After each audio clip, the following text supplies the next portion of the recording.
on voit que le pays, depuis le début de c'est ce qu'on a appelé la réforme, est absolument divisé, et il l'est de plus en plus.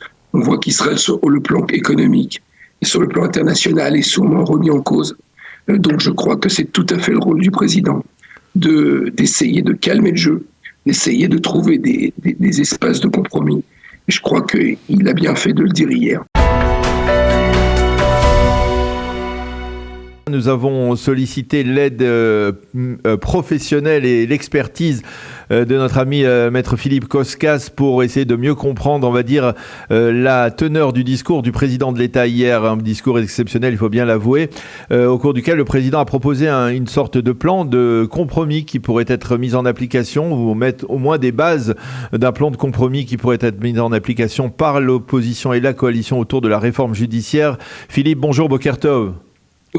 Daniel. Alors merci d'être avec nous. On comprend que vous êtes un peu aphone, que vous avez dû utiliser votre voix sur le plan professionnel, certainement peut-être pour plaider, mais en tout cas, nous allons vous ménager votre voix, mais je suis sûr que vous allez nous expliquer un peu s'il y a dans les éléments fournis par le président de l'État, autour du message, un message, on l'a vu, un message très clair, très ferme, attention, il ne faut pas faire ici, comme l'a dit, si une seule des deux parties l'emporte, eh bien, c'est l'État d'Israël qui perdra. Donc, un message de consensus de la part du président de l'État, Yitzhak Herzog. D'abord, première question, il est dans son rôle, le président de l'État, lorsqu'il fait ce type de discours ?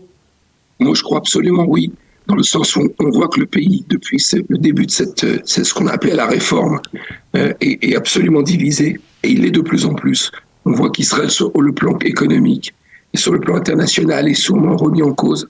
Donc je crois que c'est tout à fait le rôle du président d'essayer de calmer le jeu, d'essayer de trouver des espaces de compromis. Et je crois qu'il a bien fait de le dire hier. Et je crois qu'il était tout à fait dans son rôle. Alors, il a fait des propositions très concrètes et que je voudrais que vous nous aidiez à mieux comprendre parmi ces propositions. Le président a proposé la création d'une loi fondamentale, le vote d'une loi fondamentale qui régirait, on va dire, les relations entre le pouvoir juridique et le pouvoir parlementaire. Absolument, absolument. Je crois qu'il donne en fait, un des problèmes de ce pays, c'est que la Knesset n'a pas, depuis ces 30 dernières années, fait une loi qui va délimiter les domaines d'intervention du judiciaire ou de la Cour suprême d'un côté et de la Knesset de l'autre côté. Donc, a priori, il propose que ce soit une loi fondamentale qui soit votée à quatre fois et non pas 3 fois, comme c'est l'habitude dans les lois de la Knesset. Et qui va donner les domaines réservés du Parlement d'un côté et du pouvoir judiciaire de l'autre côté. Je trouve que cette idée est une très bonne idée. Évidemment, elle a été soulevée dans le passé. C'est pas la première fois que quelqu'un la soumet. Mais ça pourrait être une des bases de compromis. Ce serait une sorte de socle d'une future constitution israélienne ? La problématique, Daniel, vous l'avez évoquée, c'est que la Knesset n'a pas réussi, par les jeux de coalition, n'a pas réussi de faire de constitution.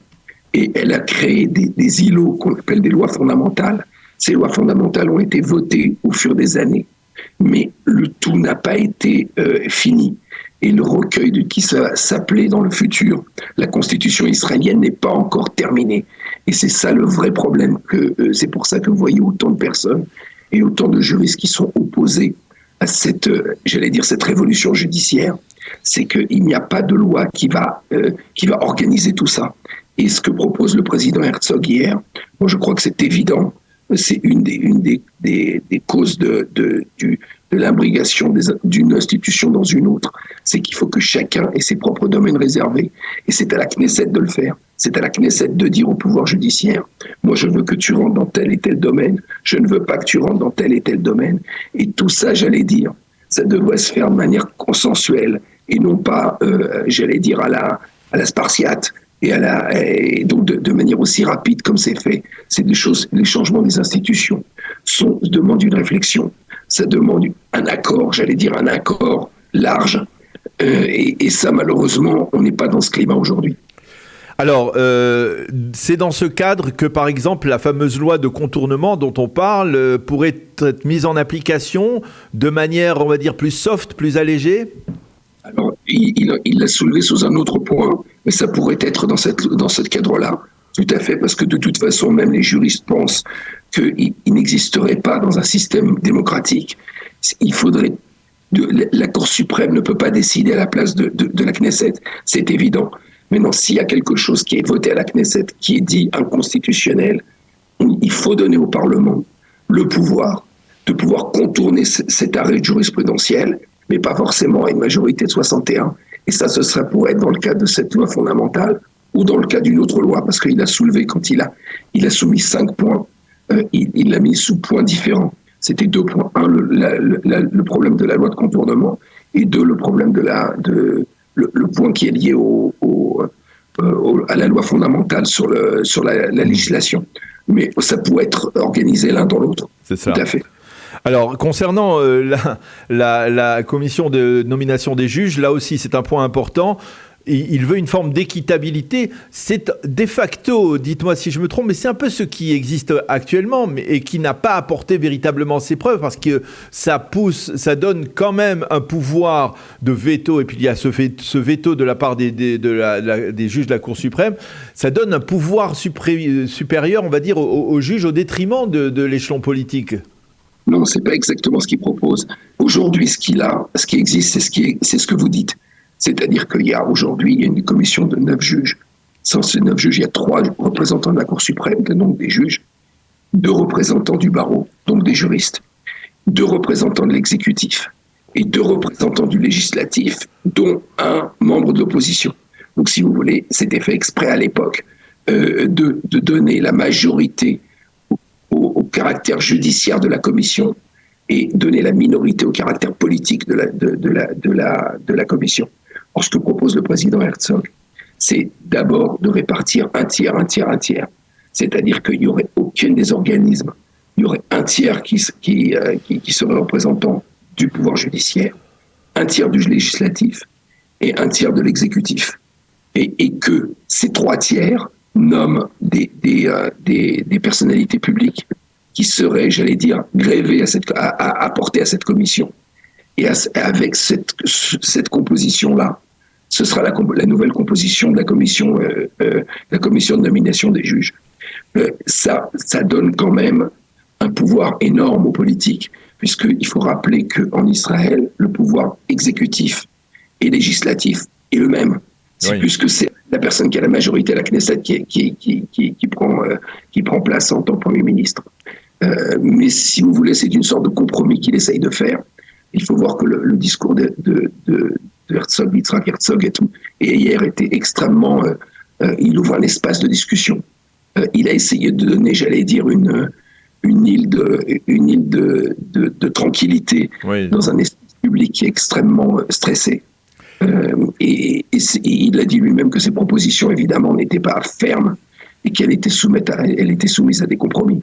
Alors, est-ce que on a entendu tout de suite après la réaction de Yariv Levin, le ministre de la Justice, qui d'un côté dit « Ok, moi je suis pour le dialogue, mais seulement après que l'on ait voté en première lecture ». Vous comprenez cette position, c'est-à-dire qui vise à donner le sentiment à celui qui est au pouvoir de dire, malgré tout, j'ai quand même enclenché une démarche, même si, bien comme c'est le cas dans la plupart des lois, il faut bien l'avouer, une loi, après avoir été votée en première lecture, elle revient dans les commissions et elle peut être débattue, modifiée dans les commissions avant d'être votée en seconde et troisième lecture. Donc, il y a encore un temps pour le dialogue.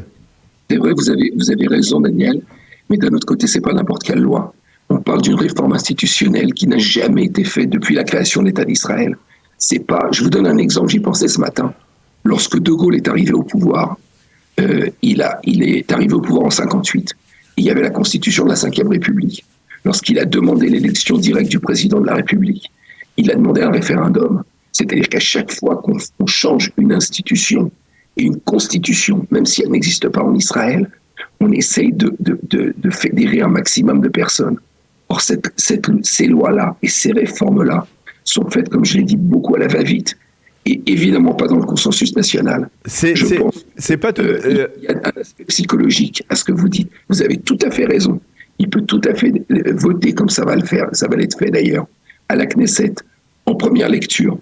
La proposition de loi est stoppée pour négocier. C'est un peu ce que les gens disaient, je mets mon revolver sur la table. Mais d'un autre côté, je pense qu'il a peut-être loupé une occasion d'essayer, j'allais dire, de dédramatiser la situation en disant voilà, pour éviter ces manifestations, ces grèves, on voit bien que tous les jours, où l'espace public, qu'il soit l'espace public israélien, l'espace public international qui est lié à l'Israël, sont liés à ces réformes. Donc, il aurait pu essayer de diminuer l'intensité et de faire une preuve, j'allais dire, d'un sentiment de pacification. De responsabilité. Mais il le fait finalement parce que peut-être que tout le monde ne fait pas la nuance. Aujourd'hui, il devait y avoir à la Knesset en matinée le vote de deux clauses de cette réforme judiciaire en commission des lois, et ensuite en après-midi il devait y avoir le vote en première lecture, et apparemment le vote en première lecture a été reporté. Donc il y a déjà peut-être un geste. Je n'étais pas au courant de ça. Je crois que s'il l'a fait, c'est intelligent. Parce que l'aspect psychologique ici est fondamental. Il faut à tout prix, c'est pas un problème de cette réforme. Le problème, c'est est-ce que le peuple israélien est prêt à suivre cette réforme? Et il faut que tout le monde, pas tout le monde, mais il faut quand même une majorité d'Israéliens puisse être convaincue que c'est la bonne chose. Parce que faire voter à la Knesset une loi qui va changer la Constitution, je dis même s'il n'y a pas de Constitution Israël, je le répète, de manière aussi rapide et avec au sein d'autant de controverses, c'est pas bon pour le pays. C'est pas bon pour le pays parce qu'on est dans un pays où on a beau dire, on est liés les uns aux autres parce qu'on est fédérés et on est fédérés par des lois. Et à partir du moment où les gens ne reconnaissent pas dans des quantités importantes, comme on voit les sondages, il y a plus de 50% du public israélien qui est contre cette réforme. Il y a 25% seulement du public israélien qui la soutiennent. Et le reste, d'ailleurs, ne se prononce pas. Donc, si vous voulez, il a un devoir en tant que gouvernant, un devoir fédérateur. Essayer de convaincre les gens et non pas de faire passer ces réformes en force. On l'a bien compris. Je voudrais avoir aussi votre expertise sur une question dont on a parlé à la fin de la semaine dernière. Il s'agissait de cette requête déposée par l'association pour l'intégrité du pouvoir visant à demander déclarer Binyamin Netanyahou inapte ou indisponible en tant que Premier ministre parce que, il y a un conflit d'intérêts entre d'un côté la réforme qu'il mène et de l'autre côté son procès. Et la décision de la Cour suprême a été, alors que l'on s'attendait à ce qu'elle repousse cette requête, a été de demander justement au gouvernement de répondre à cela. Est-ce que finalement, lorsqu'elle agit de la sorte, la Cour suprême n'attise pas aussi les flammes de la discorde et ne fait rien aussi pour, de son côté, apaiser les tensions? Écoutez, à ce stade-là, c'est un procès on ne peut pas poursuivre en Israël, c'est le droit, et c'est comme ça que ça se passe. Quand on poursuit le gouvernement, on ne peut pas le poursuivre directement. Il faut déposer sa requête à la Cour suprême, et c'est la Cour suprême qui va demander au gouvernement de se justifier. Et ça a été le cas. Maintenant, on pourrait rappeler donc ça veut dire que pour l'instant, évidemment, il n'y a aucun jugement de la Cour suprême. Ça ne veut pas dire forcément que la Cour suprême donne son avis sur la question. Elle demande tout simplement au Premier ministre et au Conseil juridique du gouvernement de se justifier. Maintenant, je voudrais juste réouvrir de comprendre pourquoi, en 2020, lorsque c'était pas à cette cadence, c'était, j'allais dire, au mandat antérieur de Binyamin Netanyahou, il avait été déposé un pourvoi devant la Cour suprême. C'était au mois de mai 2020, demandant à la Cour suprême d'empêcher Binyamin Netanyahou de composer un gouvernement. Et pourquoi? Pour des problèmes de conflit d'intérêts. Et le pourvoi disait qu'on ne peut pas être en même temps Premier ministre et en même temps inculpé. Parce que justement, un Premier ministre pourrait influencer directement ses propres juges. Et c'était la question. Et il y a eu j'allais dire, un mémoire qui avait été donné à la Cour suprême, et Benyamin Netanyahou d'ailleurs avait accepté de le suivre. C'est un mémoire de non-conflit d'intérêts. Et il s'était engagé, et la Cour suprême avait décidé que Benyamin Netanyahou peut être Premier ministre, mais ne pourra pas trancher, il ne pourra pas influencer les réformes judiciaires qui pourraient avoir une influence sur son propre dossier. Donc si vous voulez, c'est sur cette question que la Cour suprême devrait trancher cela maintenant. Eh bien, merci beaucoup, Maître Philippe Koskas, de nous avoir expliqué aussi clairement, même si votre voix est cassée, vous nous avez en tout cas expliqué très clairement, et on l'a bien compris, donc les termes de la proposition faite hier soir par le président de l'État, et donc aussi ce point concernant l'indisponibilité ou non de Benyamin Netanyahou. Merci d'avoir été avec nous ce matin. Allez vous soigner, un bon grog, ça ira mieux, je suis sûr, et merci beaucoup d'avoir été avec nous ce matin. Bonne journée, Daniel. Au revoir.